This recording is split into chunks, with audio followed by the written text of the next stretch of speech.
ছাত্র তারা আহত হয়েছেন, পুলিশ কিন্তু তাদেরকে নিয়ে যাচ্ছে। যাও যাও যাও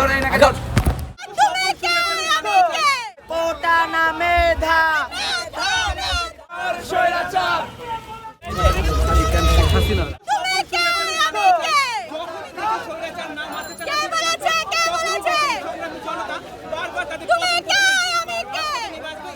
তাদেরকে প্রতিহত করবে।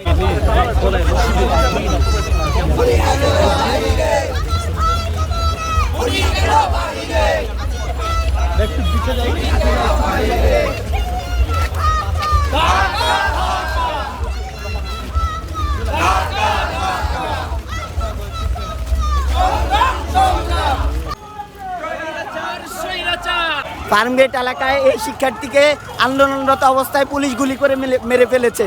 এখন রিক্সাওয়ালা মামা তাকে নিয়ে হসপিটালে যাচ্ছে। তুমি কে আমি কে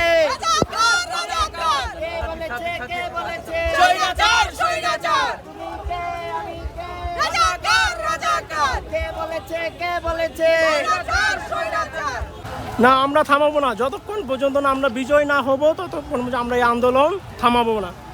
আমরা এই আন্দোলন চালিয়ে যাব এবং এই সরকারের পতন করেই ছাড়বো।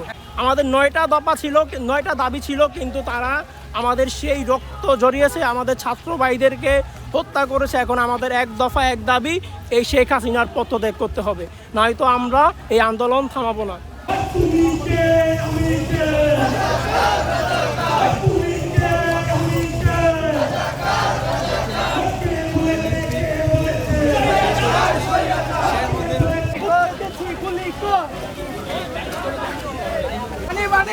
পানি লাগবে কেন?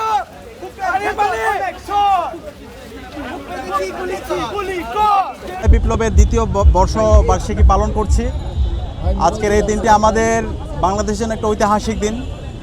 ফতেহ নববর্ষ 36শে জুলাইয়ের মাধ্যমে আমাদের বাংলাদেশ আমরা নতুনভাবে স্বাধীন হই এবং যে জুলাই বিপ্লব হয়েছে সেই জুলাই বিপ্লবের আমাদের শহীদদের বীরত্ব গাথাগুলো এবং বিপ্লবে আমাদের শুরু থেকে শেষ পর্যন্ত আমরা যে রাজপথে ছিলাম, রাজপথের চিত্রগুলো আজকে পারফর্মিং আর্টের মাধ্যমে ফুটিয়ে তোলার জন্য ডাকসুর পক্ষ থেকে এই আয়োজন করা হয়েছে।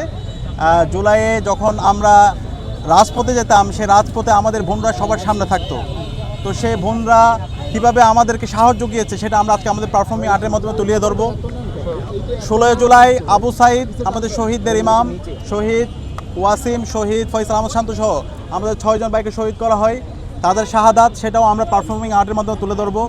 এর পরবর্তীতে গাইবানা জানাজা, পরবর্তীতে প্রাইভেট বিশ্ববিদ্যালয়ের শিক্ষার্থীরা যেভাবে রাজপথে নেমে আমাদেরকে সাহস জুগিয়েছিল, তাদের সেই সাহসী বীরত্ব গাথা সেটা আমরা আমাদের এখানে আর্টের মাধ্যমে তুলে ধরবো। এর পাশাপাশি আপনারা জানেন 19শে জুলাই থেকে ইন্টারনেট ব্ল্যাক আউট করে দেওয়া হয়, কারফিউ জারি করা হয়।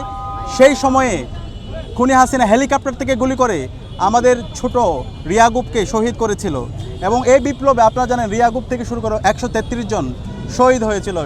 ছোট্ট শিশু জাবির ইব্রাহিম যে বলেছিল শেখ মুজিব ঘোড়ার ডিম জাতির পিতা ইব্রাহিম, এবং শহীদ আনাস ফতেহ গণভবন আজকের এই দিনে 36শে জুলাই চাঙ্কারপুলে শহীদ হয়েছিল। যে শহীদ আনাস শাহাদাতের পূর্বে তার বাবা মার কাছে চিঠি লিখেছিল, মা আমি মিছিলে যাচ্ছি, নিজেকে আর আটকে রাখতে পারলাম না, এভাবে চিঠি লিখে সর্বশেষ শহীদ হয়েছিল।